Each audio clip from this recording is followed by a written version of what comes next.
Hello friends, मैं श्वेता आपका अपने डीएसडी स्टडी चैनल में स्वागत करती हूं। और दोस्तों, जैसा कि आपको पता है, यहाँ पर मैं यूपी टेट की फुल प्रिपरेशन कराने वाली हूं।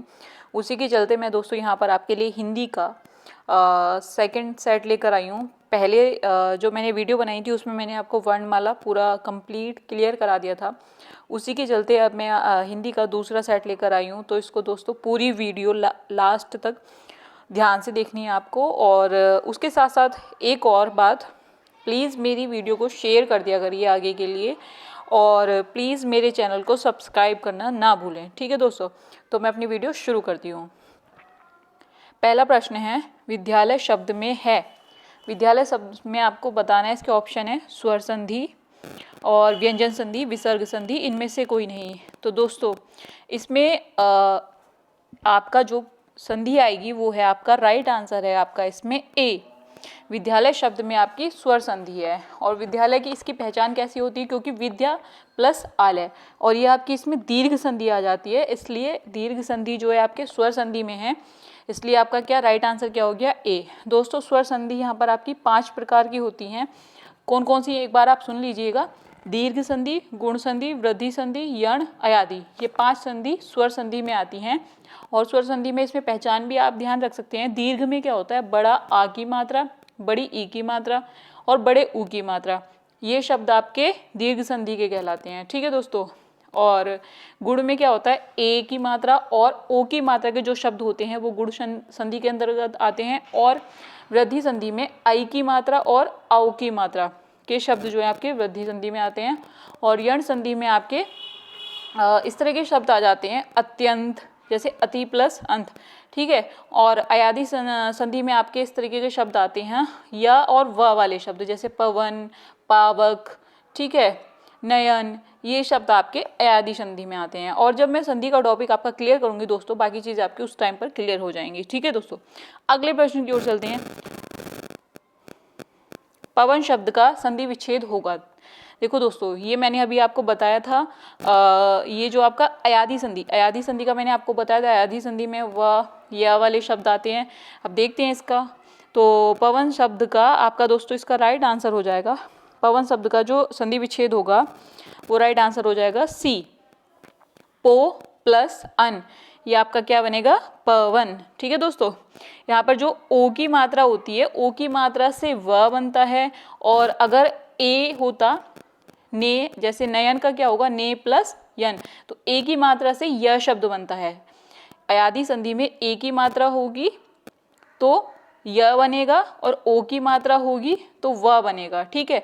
लेकिन अयादि संधि की पहचान यही है, य और व, सिर्फ य और व वाले जो शब्द आते हैं वो अयादि संधि के अंतर्गत आते हैं। और ए की मात्रा होगी ने, नयन का संधि विच्छेद क्या होगा, क्योंकि उसमें ये आ रहा है, इसलिए ने प्लस अन। और पवन का संधि विच्छेद क्या होगा, क्योंकि उसमें व आ रहा है, इसलिए ओ, पो प्लस अन। ठीक है दोस्तों। नेक्स्ट अगले प्रश्न की ओर चलते हैं। हिंदी में वचन होते हैं। दोस्तों हिंदी में वचन आपके, इसका राइट आंसर हो जाएगा, हिंदी में 2 वचन होते हैं, एक वचन और बहुवचन। और अगर संस्कृत में पूछ लिया जाए तो संस्कृत में 3 वचन होते हैं, एक वचन, द्विवचन और बहुवचन। अगले प्रश्न की ओर चलते हैं। अगला प्रश्न है, आगरा का बहुवचन होगा। ऑप्शन है आगरे, आगरो, आगरे दोस्तों, या फिर इसमें से लास्ट ऑप्शन है बहुवचन नहीं होगा। तो आगरा का बहुवचन नहीं होता, इनमें से कोई सा भी आपका सही नहीं होगा। ऑप्शन आपका सही है डी। नेक्स्ट अगले प्रश्न की ओर चलते हैं। जिस शब्द में प्रयोग के अनुसार कोई परिवर्तन नहीं होता उन्हें कहते हैं। इसके ऑप्शन है आपके पद, विकारी शब्द, अविकारी शब्द और पदबंध। तो दोस्तों ऐसे शब्द जिसके रूप में लिंग वचन कारक, लिंग वचन पुरुष कारक आदि में परिवर्तन के बावजूद कोई विकार न उत्पन्न हो, ऐसे अविकारी शब्द कहलाते हैं। ठीक है। तो राइट आंसर आपका क्या हो जाएगा इसका, सी। एक बार फिर से सुन लीजिए, अविकारी शब्द कौन से होते हैं, ऐसे शब्द जिसके रूप में लिंग वचन पुरुष कारक आदि में परिवर्तन के बावजूद कोई विकार न उत्पन्न हो उसे अविकारी शब्द कहते हैं। एक बार विकारी शब्द भी सुन लेते हैं। विकारी शब्द कैसे होते हैं? ऐसे शब्द जिसके रूप में लिंग, वचन, पुरुष, कारक आदि में परिवर्तन होने पर भी क्या विकार उत्पन्न हो जाता है। ठीक है, तो उसे विकारी शब्द कहते हैं।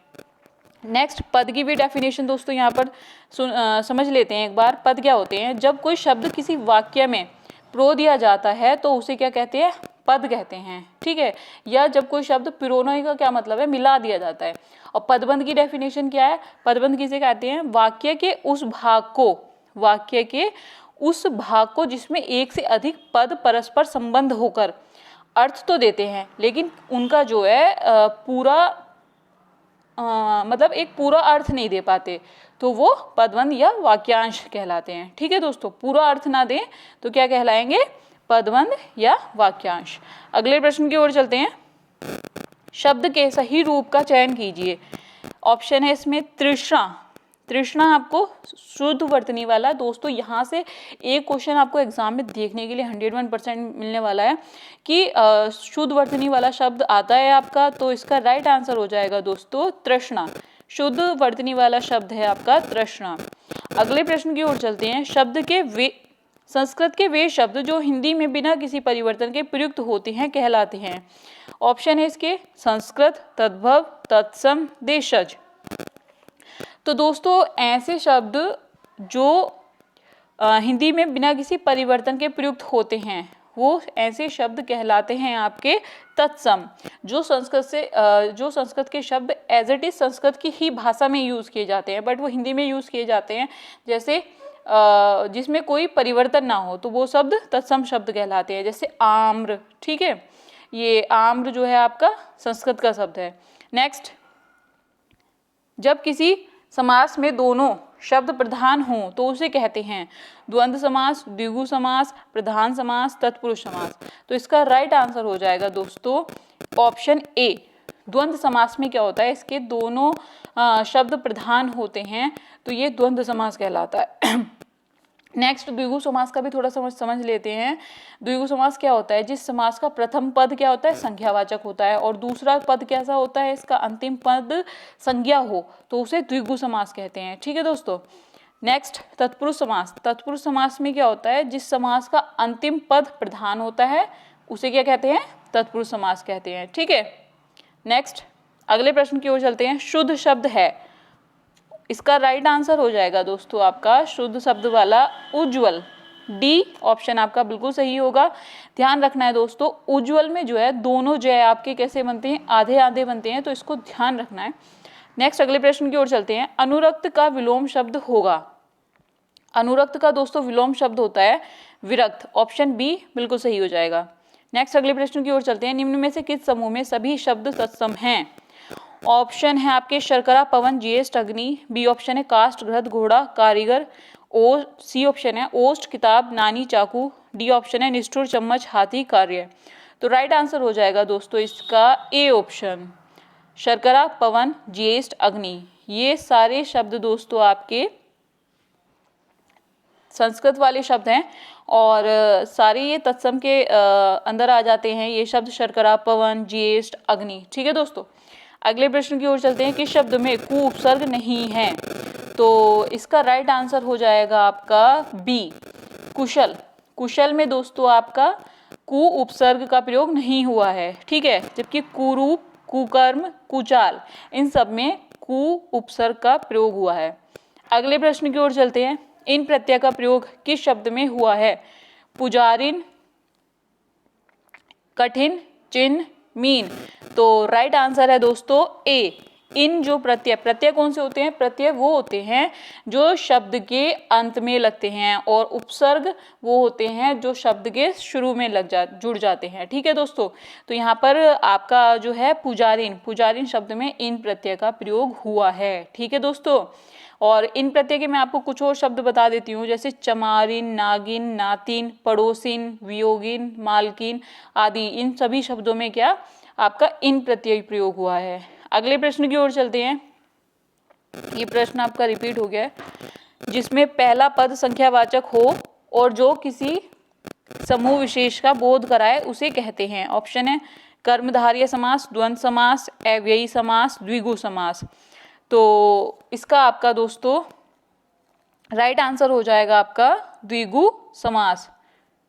ठीक है, राइट आंसर है इसका द्विगु समास, जिसका पहला पद संख्यावाचक हो और जो किसी समूह विशेष का बोध कराए। मैंने आपको बताया था द्विगु समास, अभी मैंने पहले भी बताया था कि द्विगु समास में क्या होता है, पहला पद संख्यावाचक होता है और दूसरा पद इसका संज्ञा शब्द होता है, जैसे कि त्रिफला और चतुर्भुज।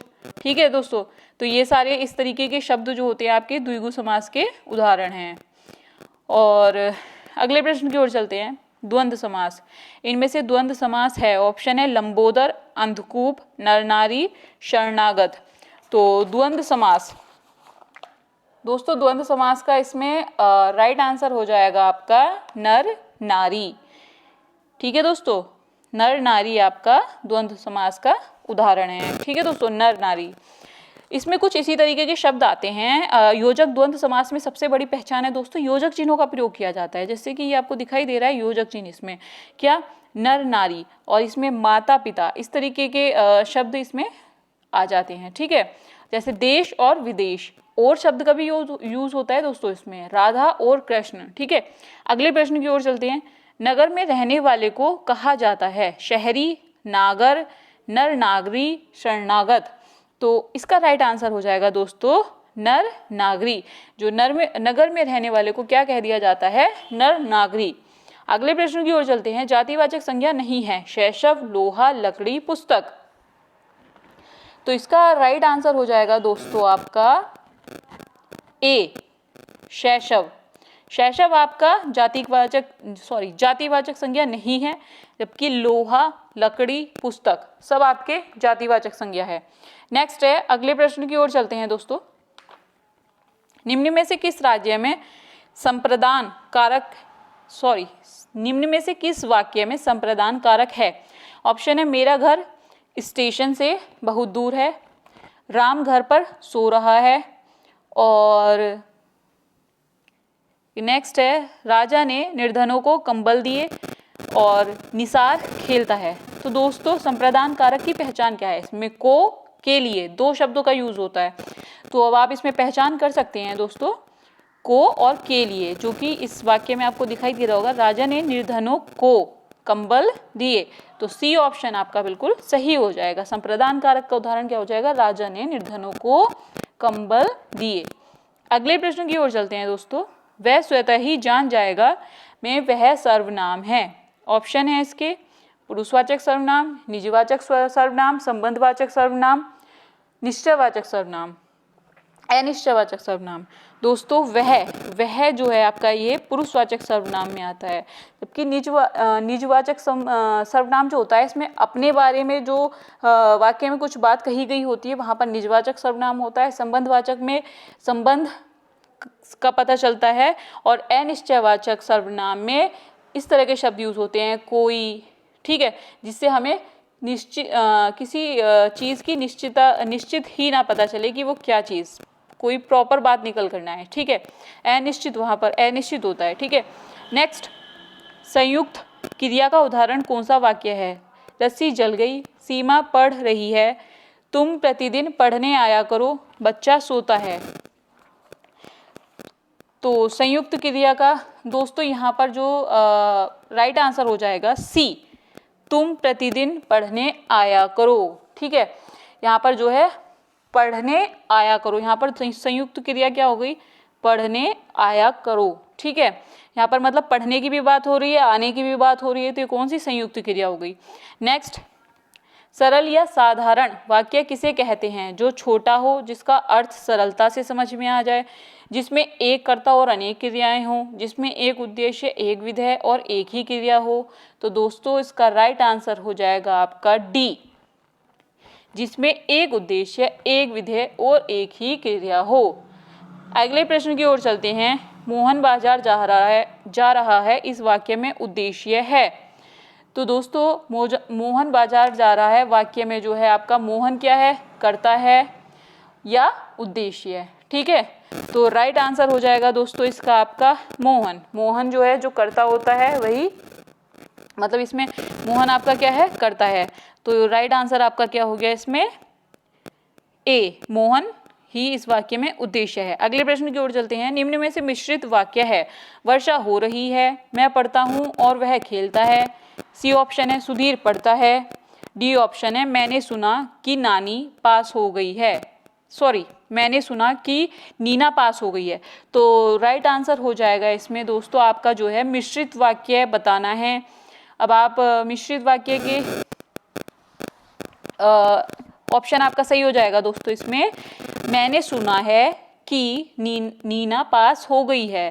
ठीक है दोस्तों, मतलब यहाँ पर कुछ दो सेंस मिक्स होकर आ रहे हैं ना, मैंने सुना कि, तो मिश्रित वाक्य की पहचान क्या है इसमें, कि ये इस तरीके के शब्द आते हैं, तो ये आपका कैसा वाक्य है, मिश्रित वाक्य है। मैंने सुना है कि नीना पास हो गई है। किसी के कथन को उद्धृत करते समय किस विराम चिन्ह का प्रयोग किया जाता है? तो आपका राइट आंसर है दोस्तों इसका बी, अवतरण का उद्धरण चिन्ह। ठीक है दोस्तों, तो ये आपका राइट आंसर है। अगले प्रश्न की ओर चलते हैं दोस्तों। इसके पीछे क्वेश्चन में इसके चिन्ह भी समझ लेते हैं। विस्मयवाचक चिन्ह, विस्मयवाचक चिन्ह दोस्तों आपका ये होता है, इस तरीके का जो चिन्ह होता है विस्मयवाचक चिन्ह होता है। और आपका नेक्स्ट है आपका प्रश्नवाचक चिन्ह, आपको पता ही है प्रश्नवाचक चिन्ह ये होता है। और निर्देशक चिन्ह पूछा जाए तो दोस्तों ये होता है निर्देशक चिन्ह। और अवतरण या उद्धरण चिन्ह में कौन से कैसे होता है, ये इस तरीके के अवतरण और उद्धरण चिन्ह होते हैं। ठीक है दोस्तों, अगले प्रश्न की ओर चलते हैं। सही विराम चिन्हों वाला वाक्य है, जो पत्र आज आया है कहाँ है?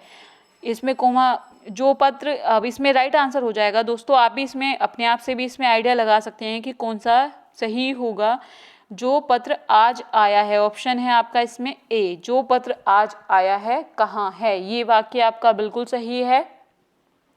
क्योंकि इसमें जो पहली बात कही गई है वहाँ के बाद थोड़ा सा विराम लिया गया है, अल्प विराम, इसलिए यहाँ पर जो पत्र आज आया है यहाँ पर, इसलिए यहाँ पर कॉमा लगा दिया है। कहाँ है उसके बाद क्वेश्चन मार्क, ये वाला वाक्य आपका बिल्कुल सही है। अगले प्रश्न की ओर चलते हैं। शेर को सामने देखकर यह वाक्य किस मुहावरे से पूर्ण होगा? मैं 7वें आसमान पर पहुंच गया, मैं आग बबूला हो गया, मैंने आसमान सिर पर उठा लिया, मेरे प्राण सूख गए। बहुत ही आसान है, लेकिन दोस्तों इस तरीके के प्रश्न आते हैं, इसलिए मैं आपके लिए बहुत अच्छे अच्छे प्रश्न लेकर आती हूँ और आगे भी आपके लिए अच्छे ही प्रश्न लेकर आऊँगी। तो दोस्तों प्लीज़ मेरी वीडियो को अंत तक देखना ना भूलें। तो इसका आंसर आपका क्या हो जाएगा? शेर को सामने देखकर, शेर को सामने देखकर मेरे प्राण सूख गए, तो राइट आंसर हो जाएगा डी। नेक्स्ट है, सही मुहावरा है, नेत्रों में मिट्टी डालना, आंखों में रेत फेंकना, आंखों में धूल झोंकना, आंखों में कचरा डालना, तो राइट आंसर हो जाएगा दोस्तों आंखों में धूल झोंकना। नेक्स्ट है आपका, हाथ न आना इस मुहावरे का निकटतम अर्थ है, पकड़ में न आना, बहुत बड़ा होना, हाथों का व्यायाम करना, हाथ फैलाना, तो राइट आंसर हो जाएगा दोस्तों इसका हाथ न आना, पकड़ में न आना। अगले प्रश्न की ओर चलते हैं। सिर फिर जाना का अभिप्राय है चक्कर आ जाना, अहंकारी हो जाना, सरदर्द हो जाना, पीछे मुड़कर देखने लगना, तो सिर फिर जाने का राइट आंसर हो जाएगा दोस्तों अहंकारी हो जाना। आई होप आपको मेरी वीडियो पसंद आई होगी। तो दोस्तों प्लीज़ लाइक एंड शेयर करना ना भूलें और मेरे चैनल को सब्सक्राइब भी करें और प्लीज़ वीडियो को अंत तक देखा करें। और मैं आशा करती हूँ कि मेरी वीडियो से आपको काफ़ी हेल्प होगी और मैं काफ़ी दोस्तों आपके लिए अच्छे अच्छे क्वेश्चंस लेकर आती हूँ। तो प्लीज़ मेरे चैनल को सब्सक्राइब कर लें अगर आपको यूपी टेट एग्ज़ाम इस बार क्लियर करना है। तो मैं आपके साथ मैं आपके लिए मतलब अच्छी प्रिपरेशन कराने वाली हूँ, बहुत अच्छे से इसके लिए प्रिपरेशन कराने वाली हूँ, तो मेरे साथ जुड़े रहें। धन्यवाद।